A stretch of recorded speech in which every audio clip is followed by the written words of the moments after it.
welcome! I'm Jade, and today I'm going to be talking about all the books I'd like to get to in the month of May.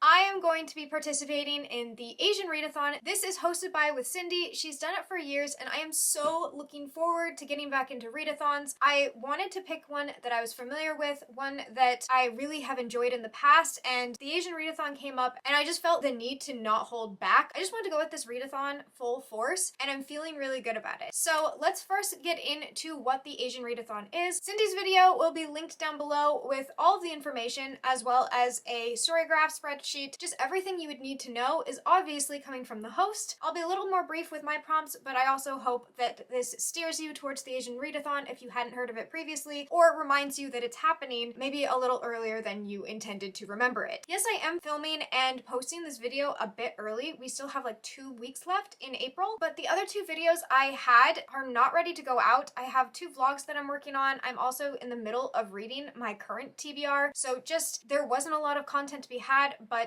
I knew I wanted to make this video and this was the time to do it, so bear with me if you're watching this in the middle of April. First, I'm going to go into the books that I'm reading for the Asian Readathon, then I'd like to direct you towards some books from the Storygraph list that I found personally lovely when reading them in the past, and then I'll go into my promise book that I'll be reading for May, which is part of my TBR jar, so stick around for that. But let's do one thing at a time here. Let's start with my Asian Readathon TBR. The first prompt on the Asian Readathon TBR is pretty self-explanatory. It's read a book by an Asian author. All of the books I'm reading for the Asian Readathon will be by an Asian author. There are some prompts on this list that don't call for it, but if I'm going to be doing the Asian Readathon, I want to read books by Asian authors. Next is a book featuring a friendship between 2 Asian characters. This is a really great and exciting prompt because I love friendship books. I like books that really focus on platonic, loving, caring friendships, the bonds that are created by 2 people that don't necessarily have to have a romantic connection. And the book I picked for this is a book I've been hearing everywhere has a fantastic friendship. Like, it's apparently the friendship book of 2023, and I want in on that. And that is Tomorrow and Tomorrow and Tomorrow by Gabrielle Zevin. I'm really hoping that this is a favorite. I don't know much about it except for that it's 2 friends who make a video game together and everyone absolutely adores this book. I want to know what is really like drawing people into this story, because people who don't even read within the video game or like tech sci-fi category are like praising and adoring this book. And that should cover the friendship prompt in strides. Then we go into Asian characters going on an adventure. Going on an adventure definitely rings as fantasy to me, and I have a book that was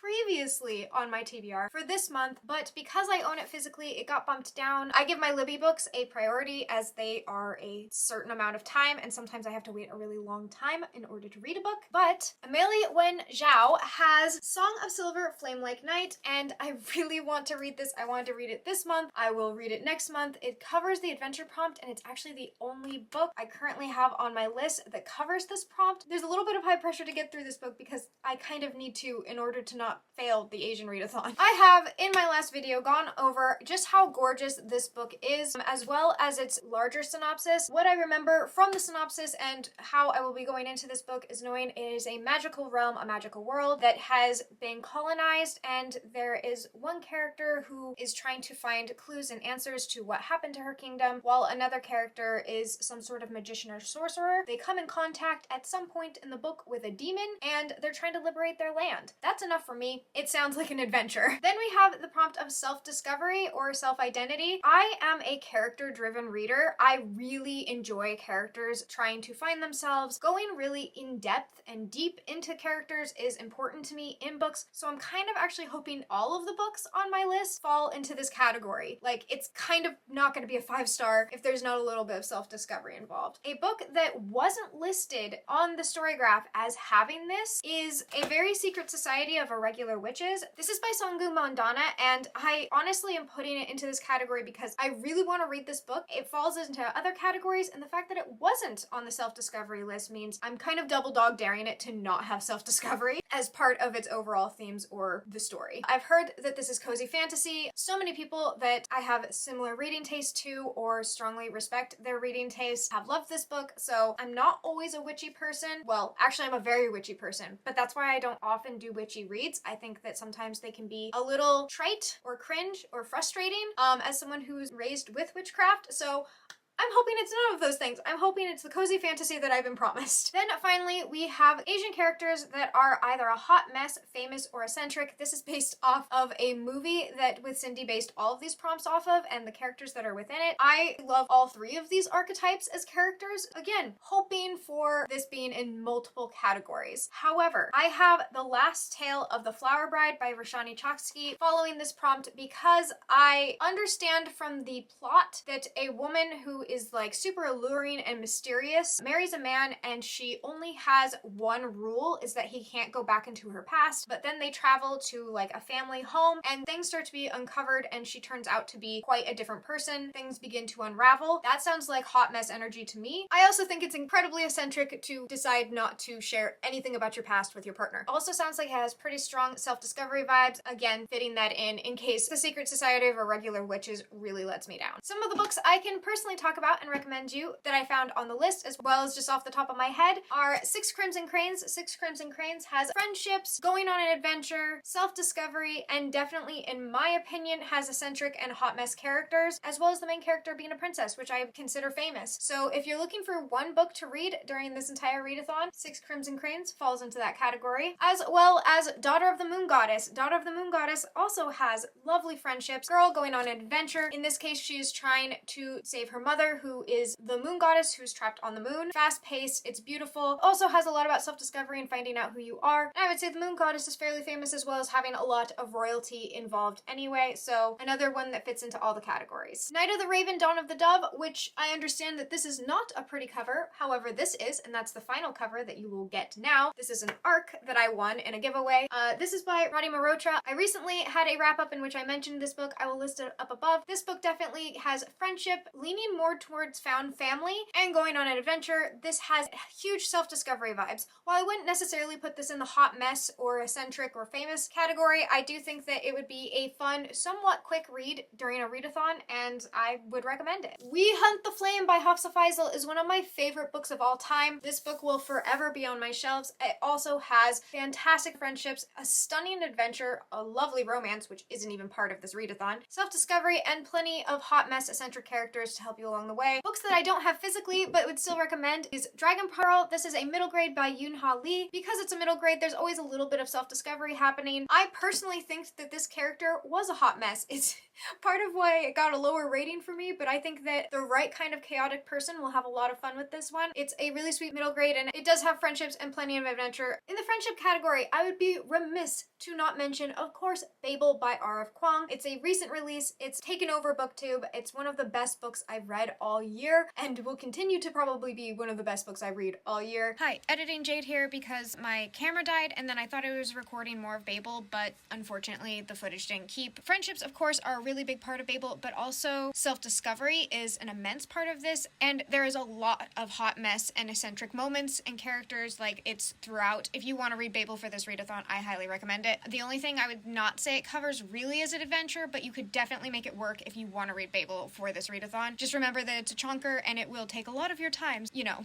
use your loopholes. Babel by R.F. Kuang is one of the best books I read this year, and I just could not deal with the small amount of footage I was given. Okay, back to the higher quality, more makeup footage. Another R.F. Kuang is The Poppy War. Yes, it has friendships. Yes, it's filled with adventure. It will probably traumatize you, but it's so freaking good. This character is also highly a hot mess and does become famous. Man, oh boy, do they have a lot of self-discovery throughout this book. Yeah, I have not continued in this series, but I can vouch for the first book. Poppy War definitely fulfills everything in this readathon. Then to name some manga, I have Shuzo Oshimi's Happiness. This is a vampire, somewhat love story, and I would put it in the hot mess category as well as self-discovery area specifically. I also will give it a shout out for mentioning periods and vampires in the same genre. It's an often overlooked plot hole for me that I really thought was enjoyable in this series. Then we have Tokyo Tarareba Girls. I read this a while ago, like before 2020, and the entire premise of this is this woman trying to find a husband before the 2020 Japan Olympics. I can see how this maybe didn't age well, but I also think it would be a lot of fun because now what was was a contemporary is now an alternate reality, and I think that that's kind of fun and interesting. She's a hot mess, she has self-discovery, she has friends. I wouldn't say it's necessarily an adventure, but I plan on rereading this series specifically because of its premise, so I invite you to also enjoy that. Sakuran by Moyoko Ano is one I would put in the hot mess category as well as eccentricity. This book is really strange and weird, but it also has so many powerful messages and absolutely stunning art. I don't think it's in print anymore, but I believe that you can get the ebook for it, and I would highly recommend it. It also fits into self-discovery pretty darn well. And it's a standalone, which doesn't happen in manga often at all. Lone Wolf and Cub is another fantastic manga. I think this is actually a bind-up. This is such a fun story. If you enjoy The Mandalorian or The Last of Us, anything where you have like a gruff older man taking care of a small child, this fits into that trope, and it's so much fun. It's definitely adventure, hot mess, eccentric, found family, which I will put within the friendship category, and self-discovery. Lone Wolf and Cub is fantastic. It's a manga that I will continue to push on people because I don't see it brought up very often, and maybe that's because it's old, but I don't care. It's fantastic. Go read it. The last manga I have for you is No Nomba. This is by Shigeru Mizuki and is actually somewhat of a memoir made a little bit more fantastical about a boy growing up with his grandma. Just a really beautiful story. I would say that it mostly is exploring self-discovery. If you're just looking for something to fulfill that category or just want a fast book to read, this is another standalone manga and I just adore it. Spin the Dawn by Elizabeth Lim is one of my favorites. Well, I didn't enjoy the sequel. I'm not trying to turn you off from the duology in general, but I personally loved the first one. It has adventure and definitely self-discovery. The Wolf of Oren Yarrow by K.S. Veloso is so freaking fantastic. I have not read the final book yet. Definitely want to pick it up. The first book in the series, though, really sets the tone for that hot mess, eccentric energy. This is such a fun book. It's also an adventure, has tons of self-discovery, and really sweet, really good friendships, as well as some toxic ones, but friendships in general are happening in this book. I read this during Draconathon, so it does have dragons involved, but there's just so much to this book and this series that I wouldn't even know where to begin, so just pick it up yourself and, like, have a good time. That's all I have as far as recommendations for the Asian Readathon, but that's a very small batch. Again, I'm going to tell you, go to With Cindy's video, go to the story graph. There are hundreds of books on there, and they're so well categorized. It was really easy for me to pick up my stack of books that I wanted to read for this readathon, and I hope that you join us as well. I still have one last book that I need to put on my list for May, and that is my Promise book. So if you are not aware, last month I began a TBR jar. This is only filled with books that you guys have recommended me. So I have this cool little Gengar jar that I am slowly filling with book recommendations from you guys, books that I promise I'm going to read as soon as I pluck them out. I did notice in my last video I didn't go over what books are in this jar so far. I won't be doing this every month, but just to give you an idea of what's in there thus far. Gideon the Ninth, which was recommended by Heather Recker. River Enchanted, which was recommended by Lisa Gina or Gina. Black Sun, which I don't know who recommended this to me. If you recommended it, can you tell me that you recommended it? I have it written down, but I could not find anywhere who gave me this recommendation. I'm currently reading it. A Psalm for the Wild Built. This was recommended to me by Tundra Tones, otherwise known as my good friend Jess. We Were Liars, Mattis Wonderland, and We Were Liars is actually a book that I, because of this recommendation, ended up picking up on a whim because it came up on my Libby app early and I finished it. I have a video in which I review it. I have an Instagram in which I talk about it. Loved this book, great recommendation, and gave me very high hopes. The Hunger of the Gods. This was recommended by Rachel Unread. That book is a chunker, so I'm a little terrified. The Rave was recommended by Lucia. Her Majesty's Royal Coven was recommended by What Victoria Read, and Blood Debts by Terry J. Benton Walker was recommended by Marie. I will be adding more books to my TBR, so if you would like to recommend me a book, the comments section is where I will go for future recommendations to be added to this jar. Now I'm going to pop this open and see what other book I will be reading in May. I'm currently reading Gideon the Ninth, so that is not currently in this jar, but also probably another 5-star recommendation I was given, so I'm actually feeling really good about this. I didn't even shake this. I'm so sorry. I mindlessly grabbed this one. I'm feeling good about it. I felt good about all the recommendations on this list so far. And we have Her Majesty's Royal Coven. I love Victoria's channel. I will list her down below. Thank you so much, Victoria, for this recommendation. And this is my promise. I will be reading in May. Above everything else on my TBR, I will be reading Her Majesty's Royal Coven. This is another witchy read, so I am a little nervous, but I'm also really excited. So thank you so much for watching. Let me know what you are reading in May or what you're currently reading, because heck, we're halfway through April. Please, again, if you'd like to give me a recommendation, leave it down below. If you have no recommendations for me, if you want to hit that like button, the algorithm Aparecium loves that. I love that. Whether you do that or not, I hope you're enjoying the sun or more stars wherever you are, and until next time, bye! Not me forgetting Renee Arias the Beautiful in this outfit. Are you kidding me? Friendship, self-discovery. I'm the hot mess, but this has it too. Damn it, this is such a good book. I'm gonna link a video up above. I rave about this. Renee Arias, great.